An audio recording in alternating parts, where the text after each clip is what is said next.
Joining us right now by phone is Mr. John Horvat from Tradition Family and Property. Good morning to you, sir. Good morning. Great to be on the show. It's good to have you back. We just obviously celebrated a great March for Life in Washington, D.C. Great numbers in spite of the fact that the mandates were so harsh. Many thousands came out to protest. And the question is now on the minds and the hearts of many people across the country. Is it possible we might see the end of Roe v. Wade? And you have a great article out on Tradition Family Property, and I think you even produced a pamphlet to that same effect. And maybe you can talk about that this morning. Right. Yeah. We were there, and pretty much we were there at the March for Life. There was about 100,000, maybe more. It was a good crowd, all things considering, and the weather as well was very inclement. But in any case, it was a very energized event. And well, a lot of people are saying it's our last Roe March. You know that next March will hopefully be Post Roe. And so the article that was written talks about how what is our dream for a post-Roe America?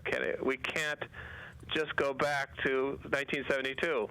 We can't make post-Roe into pre-Roe because it's only going to go back to a partial solution to the problem. It's not going to completely end the program or the problem of procured abortion. And leaving it up to the states, abortion is just as bad in New York as it is in Mississippi, and the pro-lifers have worked just as hard in California as they have in Missouri. It's not a question of the states; it's a question of moral values. I think we're already seeing things line up along these lines. I mean, New York and California both have declared themselves, abortion meccas, and they've been trying to find creative ways to fly women in fact, to provide for the abortion. We've heard of stories of abortion clinics popping up along the border of Texas, for instance, and people flocking across that border to receive their abortions.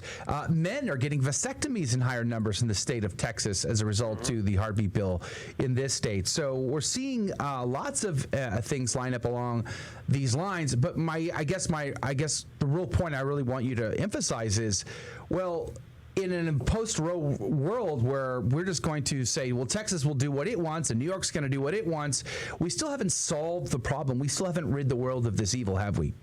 Right. Yeah. The root cause of abortion is the sexual revolution of the 60s. It allowed that to happen by taking away the consequences of the sexual act and allowing sex and all the horrible immoral activities to happen. So yeah, we need to work on that. That is the first. That is once we've overturned Wade and made abortion a moral issue, we do need to say no. This is connected to a lot of other things. We'll never stop abortion unless we go to the cause, and the cause is the destruction of families and the destruction of sexual mores. I was thinking, Mr. Horvat, about the fact that, in a post-Roe society, we're going to still have the pro-life movement. But the question is, what is it going to become? How is it going to evolve? Is it going to now fight against those things which we're talking about right now, those things that led to abortion to begin with? Are we going to fight no-fault divorce? Are we going to fight against contraception? Are we going to fight against the lack of good comportment in terms of like dress and things like that? Or are we going to shift the argument? And this is my fear for the pro-life movement. I fear that the pro-life movement is going to be co-opted by the left, and they're going to try to turn it and say, okay, well, we've solved the abortion issue. Well, now we have to go and fight for immigration and fight against the death penalty and fight for LGBT rights. What is your analysis of this, Mr. Horvat? Yeah, definitely. That is the great danger, is that the real issues will be left behind, and we may even be asked to support those other issues. And so, yeah, we need to definitely keep to be laser focused on the moral issue. That this is a moral issue. It's a result of the destruction of the family in America. It's the destruction of all the safeguards of the family in society. we need to focus on all those things. And, as you said, contraception, no-fault divorce, LGBT agenda, they're all connected. It's not, abortion is not, it is a single issue that we have taken and defeated, but it's not really a single issue. It's connected to all of them.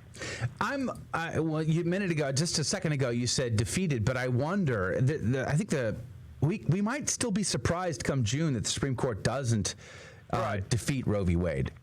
Yeah, I think you have a point there. I think they might try to do something very squishy, something, they'll allow some kind of Texas heartbeat bill, all over, and not the actual abolition of abortion. So, I think we definitely need to be on the lookout, because we have been betrayed before. But for all practical purposes, I think that what the pro-abortion movement has done is said, let's cut losses. Abortion is not available in 90% of the counties in America, and we're getting destroyed by having to put up, keep abortion clinics open in 50 states. Let's just divide up and try to divide the pro-abortion movement. So, we do need to be very careful. Let's just assume, for the sake of the conversation, that come June, the Supreme Court does overturn Roe v. Wade. It goes right back to the states. Do you see a sort of a disintegration amongst the pro-lifers across the country? They've come together in many ways. They've to get to this level, to this momentum, to this point, is pretty monumental in many, considering how humans don't get along very well. Do you see that going backwards? Do you think we might get more complacent in a post-Roe world? Yeah, it's definitely a danger, and we need to avoid that. The hardcore pro-life people are definitely not going to be affected. They know what the game is. They've seen just about everything.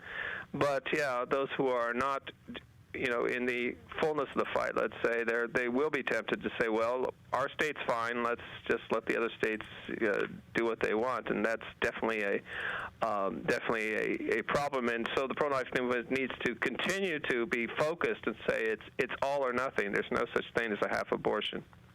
One thing that surprised me about the pro-life movement, when I became Catholic, it really felt like I became Catholic in 1999, and by the time 2003 or 4 comes around, when I go to my first pro-life march in New Hampshire, it really felt like the pro-lifers had been fighting a long time, but they still did not enjoy the kind of universal support from the magisterium. There were still many bishops and even priests that really didn't embrace the pro-life movement. Whereas now, all these years later, it seems like that's gotten better. A lot of most bishops, I would say, or even priests, sort of embrace the pro-life language.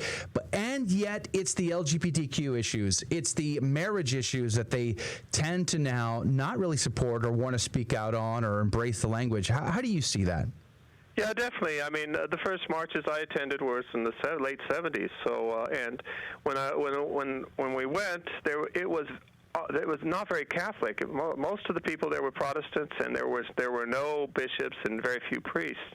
Now the whole thing in March for Life in Washington is overwhelming majority Catholic, and there are a lot of priests and a lot of bishops on the podium.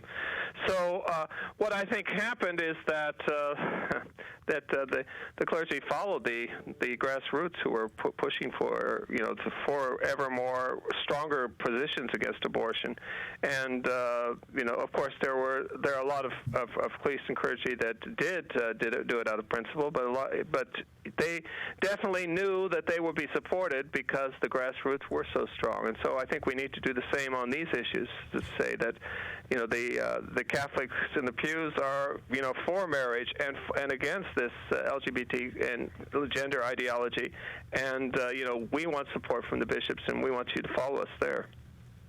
What sort of support do you think that the movement needs right now from our leadership in the hierarchy of the church? Well, I think it needs to definitely, they definitely need to spread to be behind us, and to there's the word coming out of Rome is it's not a preeminent issue. It's not something that we need to connect it to other issues. I think what we need from them now is not to connect it to ecology and migrants and all these other very controversial and leftist issues, but to say no. The moral teachings of the church, we want the whole thing, and we want that. We want you to support us in all those things. Mr. John Horvat is our guest. We have only about a minute or two left in our conversation with him. There's an article we want to link up today for everybody to read, and it's found at TFP.org. It's called "The Day After: What Is Our Dream for a Post-Roe America?" Mr. Horvat, what should we do the day after? Let's assume the Supreme Court does overturn Roe v. Wade. The day after, what ought we be doing? I think we need to have a message say, "This isn't over. This is just the beginning." I think that's what we need to say. We won on this one. Let's take our momentum. Let's not rest on our laurels. And do you think that ought to be coming from the hierarchy down, or do you think this is still just a lay-run effort? Well, I definitely like to see it from the hierarchy down, but I'm not super optimistic that it will take place in all the dioceses throughout the country. I think using the mechanisms we now have in place and all the huge infrastructure, pro-life infrastructure that's out there, let's keep using that because it has worked. In a post-Roe world, we need a return to order. In your article, the last line you say is, a post-Roe America must reject the entire sexual revolution. America must return to God and promote a culture of purity. Your comments on that, we have about 50 seconds. Yes, this is not just a purely natural struggle or a political struggle. It is a supernatural struggle, and so we need to. This needs to be a conversion, not a force. Let's put in a bunch of laws and force people to be good. That only works in prisons. It doesn't work in societies. It has to involve a supernatural solution. That is prayer, penance, and to present these ideas from that point of view. All right. Praise be to God. Mr. John Horvat, Tradition, Family, and Property. The article is "The Day After: What Is Our Dream for a Post-Roe America?" which you can find linked up over at TFP.org. Mr. Horvat, have a great day. Thank you for your time. Great being on the show. God bless you and God love you. We'll see you next time.